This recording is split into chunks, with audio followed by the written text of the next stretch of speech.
మనిషి అబద్ధాలు ఆడగలుగుతాడా, ఈ స్థాయిలో ఒక మనిషి మోసం చేయగలుగుతాడా అని ఎప్పుడు కూడా బహుశా ఊహకు కూడా అందవు. ఎందుకంటే మామూలుగా ఇట్లాంటి అబద్ధాలు ఇట్లాంటి మోసాలు ఎవరైనా చేస్తే 420 అని చెప్పి కేసు పెట్టి జైల్లో పెడతారు. కానీ ఒక్క చంద్రబాబు నాయుడు గారు ఆయన కూటమిలో మాత్రమే అలా కేసులు పెట్టించుకోకుండా బయట ఉండగలుగుతారు. మన కళ్ళ ఎదుటే కనిపిస్తూ ఉన్న వాస్తవమైన స్వరూపం ఈరోజు రాష్ట్రంలో ఇది.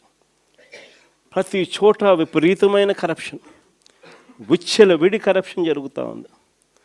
ఏ స్థాయిలో కరప్షన్ జరుగుతూ ఉంది అని అంటే అసలు రాజ్యం ఉంది, అసలు ఎవరైనా పాలకులు ఉన్నారా అని మనకే చూడలా. మొట్టమొదటిసారిగా చూస్తూ ఉన్నాం. మద్యంలో మొత్తం ప్రైవేట్ షాపులంతా వీళ్ళ మనుషులే మాఫియా. ప్రైవేట్ షాపులన్నీ వీళ్ళ మనుషులే లాటరీ పద్ధతిలో అంతా వీళ్ళ మనుషులకే ఇచ్చుకున్నారు. వీళ్ళ నుంచి మొదలు పెడితే ఆ తర్వాత గ్రామ స్థాయిలోకి బెల్ట్ షాపులు పూర్తిగా విస్తరించినారు. ఆక్షన్ను వాడి మరి ఏ కార్యకర్తకి ఇవ్వాల వాళ్ళు ఆ కార్యకర్తలు వాళ్ళు కొట్టుకోకూడదు కాబట్టి మళ్ళీ ఆక్షన్ను వాడి మరి గ్రామ బెల్ట్ షాపులు ఇస్తూ ఉన్నారు. మళ్ళీ గ్రామాలలో బెల్ట్ షాపులు నడిపేదానికోసం మళ్ళీ పోలీసుల దగ్గర నుండి నడిపించే కార్యక్రమం. మందు షాప్ పక్కనే పర్మిట్ రూమ్. ఎంఆర్పి రేటుకి ఎవడు అమ్మడు. బెల్ట్ షాపుల్లోకి చేరేసరికి ఎంఆర్పి ప్లస్ 10 రూపీసా ప్లస్ 20 రూపీసా ప్లస్ 20 రూపీస్ ప్లస్ 20 రూపీస్. పక్కన బెల్ట్ షాప్ పక్కన షాప్ పక్కనే పర్మిట్ రూములు. ఆడైతే ఏకంగా పెగ్గులే.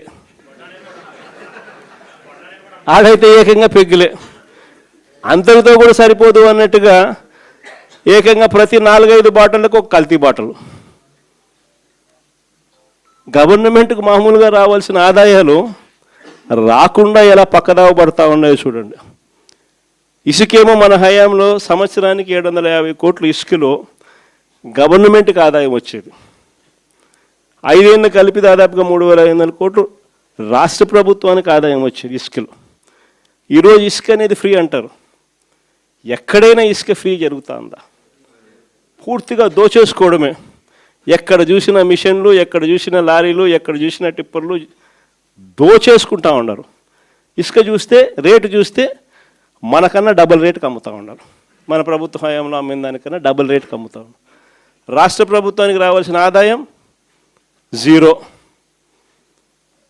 సిలికా, క్వాడ్స్, లాటరైట్ మీ ఇష్టం, ఏ మినరల్ అయినా ఏదన్నా వేసుకో, అన్నిట్లోనూ లూటి.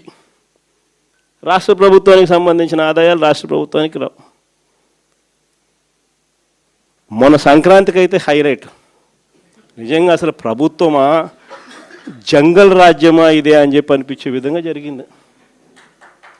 నిజంగా జంగల్ రాజ్యం అనేది మామూలుగా ఇప్పుడు చూసిండం మనం. నిజంగా నాగరిక ప్రపంచంలో మనం ఉన్నామా అన్నది క్వశ్చన్ మార్క్ అనిపించే విధంగా సంక్రాంతి అనేది చేసినారు వీళ్ళు. ఎంత దారుణం అంటే అసలు ఆ వీడియోలు చూస్తూ ఉంటే, ఆ సోషల్ మీడియాలో వైరల్ అవుతా ఉన్న వీడియోలు చూస్తూ ఉంటే ఆశ్చర్యం కలిగిస్తూ ఉంది. మొబైల్ రికార్డింగ్ డ్యాన్సులు, మొబైల్ బండ్లలో కొత్తపేటలో రికార్డింగ్ డ్యాన్సులు, రోడ్డు మీద రికార్డింగ్ డ్యాన్సులు పెడతా ఉంటే మనుషులందరూ పరిగెత్తా ఉన్నారు. పాటలు చూస్తే తాగురా తాగి చిందేయరా అని. రికార్డింగ్ డ్యాన్సులు దారుణమైన స్థాయిలో రికార్డింగ్ డ్యాన్సులు. మొబైల్ వ్యాన్లలో ఏకంగా లిక్కర్ మొబైల్ అసలు ఏ స్థాయిలో జరిపినారని అంటే ప్రతి నియోజకవర్గంలో ఆక్షను.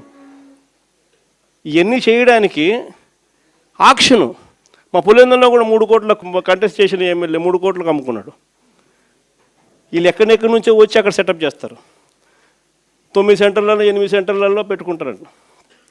టికెట్లు దోచేయడము. ఆశ్చర్యం ఏంటంటే ప్రభుత్వం దగ్గర నుండి చేయిస్తుంది. ఎమ్మెల్యేలకింత, చంద్రబాబుకింత, లోకేష్కింత అందరూ పంచుకోవడం, పోలీసులకింత. అసలు ఇటువంటి పరిపాలన, ఇటువంటి పరిస్థితి ఎప్పుడు కూడా చూడలే. ఏ స్థాయిలోకి వెళ్ళిపోయిందనంటే ఈ జంగల్ రాజ్యం అనేది నిజంగా అనుకుంటేనే ఆశ్చర్యం కలిగించే విషయం.